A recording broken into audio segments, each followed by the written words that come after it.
ஏங்க உங்ககிட்ட ஒரு 3 கேள்வி கேட்குறேன், பதில் சொல்றீங்களா? கேளு. கேள்வி, இப்ப நிறைய பொண்ணுங்க ஒரு ரூம்ல இருக்காங்க, அதுல நானும் இருக்கேன். இப்ப நீங்க யாரை தேர்ந்தெடுப்பீங்க? ஒன்னதான். அப்ப கேள்வி அது இல்ல. நிறைய பொண்ணுங்க இருக்க ரூம்ல உங்களுக்கு என்ன வேலை?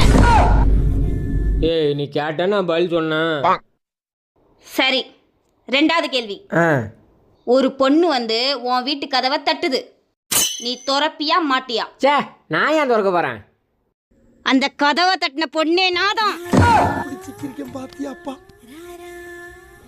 எனக்காக ஒரு கதவை கூட திறக்க மாட்டீல்ல? சரி, 3வது கேள்வி. உனக்கு பிடிச்ச இடத்துல ஒரு பொண்ணு இருக்கு, இந்த இடத்துல நான் இருக்கேன், நீ யாரை தேர்ந்தெடுப்ப? ஒன்னதான். அப்போ உனக்கு பிடிச்ச இடத்துல நான் இல்லையில?